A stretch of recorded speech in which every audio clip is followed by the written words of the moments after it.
folks, Morissa Schwartz here, and I recently did some investigative work. Yes, I put on my investigator hat and goggles. Wait, do investigators wear goggles? They wear okay, if you know the name of that thing where it's like the one eyeglass with the chain, let me know in the comments. What is the name of that thing? Anyway, I put on that investigative thing and my Sherlock hat, and I tried to search for a reason why sometimes friends stay friends for the wrong reasons. There are a lot of reasons why two people can stay friends even if the friendship isn't really working. And it's tough because there's so much relationship advice, romantic relationship advice, but there's very little friendship advice. I did my research and I actually interviewed a number of friendship and relationship experts on why sometimes people stay friends for the wrong reasons and how to avoid making those common mistakes. So this is a countdown of how to know that you are friends for the wrong reasons. So the first reason that we're going to talk about is that sometimes people are afraid to be alone. So you will tag along with somebody or be friends with somebody just so you don't have to go through things alone. There's a serious taboo in our society that if you see somebody in the movies or in a restaurant alone, oh, they're just a sad, lonely person, when in fact, that's actually a really good sign of independence. I remember I did that for the first time in college. I went to a restaurant by myself and I was sitting there feeling so sorry for myself and just thinking, oh, everybody's judging me right now. They're all thinking, oh my gosh, that girl's sitting there all alone. She must be such a loser. But in fact, it's independence, it's liberating, and there's nothing wrong with doing things by yourself. And especially if you're remaining in a toxic friendship just to spare yourself from having to do things alone, that's detrimental to you. One way to break that barrier is to break the taboo. It's okay to do things alone. It's okay to go places by yourself.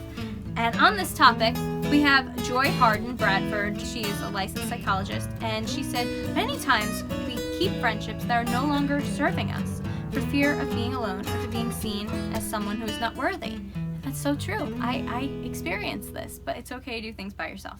Another reason we keep friends is because they've been in our lives for so long anyway, so you might as well just keep the friendship going, even if that person's toxic, right? No. It's okay to break up a friendship if it's harming you.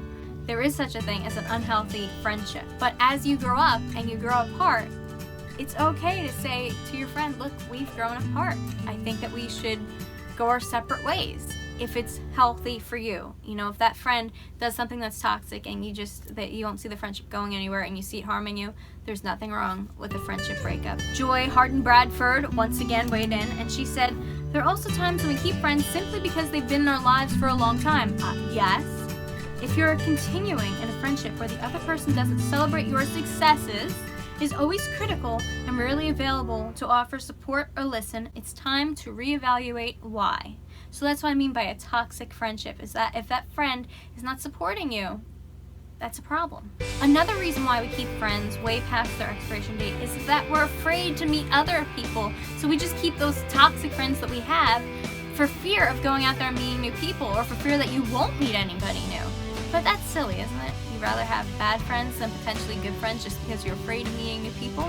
On this, I had another expert weigh in. She's a relationship expert named Nicole Zangara, who said, many people get stuck in friendships due to having fears of meeting new people. It's scary to put yourself out there and be vulnerable. Many of us don't particularly like it.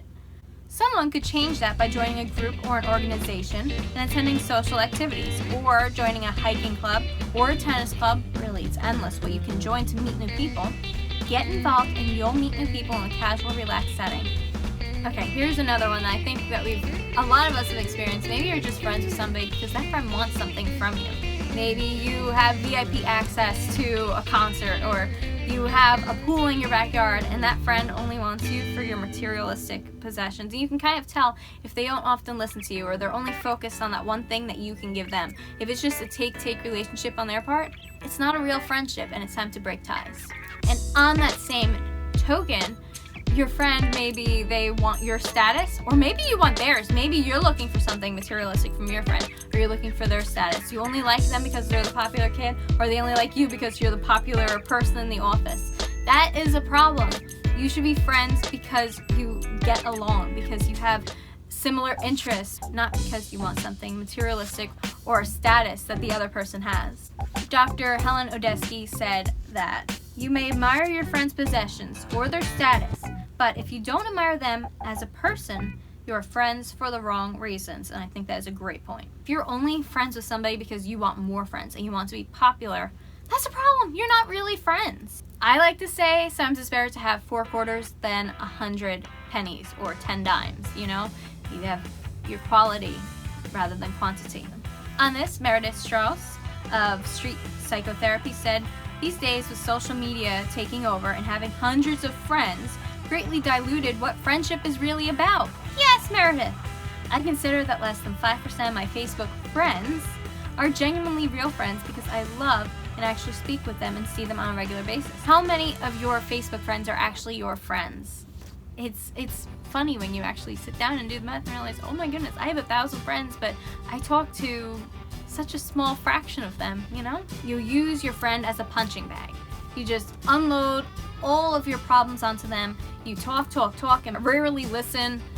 That's a problem. Then you are using your friend. Your friend is your punching bag. They might as well be a wall. You know, that's not friendship. You're friends with them for the wrong reason. We all get guilty of this sometimes. We need to unload our problems, but if you find yourself consistently doing this and you don't know what's going on in their life, you just keep unloading to them, that's a problem. You should, for your friend's sake, break ties or change your behavior. This one I found out about in high school. This is, your friend is a duff. I learned what a duff was actually from my biomedical science teacher. She talked about how she had a duff when she was in high school. And I couldn't believe my ears. I had never heard the term duff before, and then she explained it stands for dumb, ugly, fat friend. And I couldn't believe this is a real thing. So a duff is very similar to that punching bag, where they're just there to make you feel better about yourself. They are not as smart as you, in your opinion. They are not as attractive as you, so you use them to feel better about yourself. And I didn't realize what a giant phenomenon this was until the movie The Duff came out in 2015 starring Mae Whitman. And it's sad, and it happens everywhere though. People have duffs or people are duffs. So if you have a duff or you are a duff, this is not a real friendship, and it's time to cut the ties and make new true friends. On this topic, Dion Metzger, MD, man, I interview a lot of people, said, "Spending time together shouldn't feel like a job where you have to clock in a certain amount of hours to justify what you get from them. Ask yourself what you get out of the friendship, and is it worth you not being genuine?" Most people realize it isn't and decide to slowly distance themselves from the relationship. This is best for everyone because it's no fun being used either.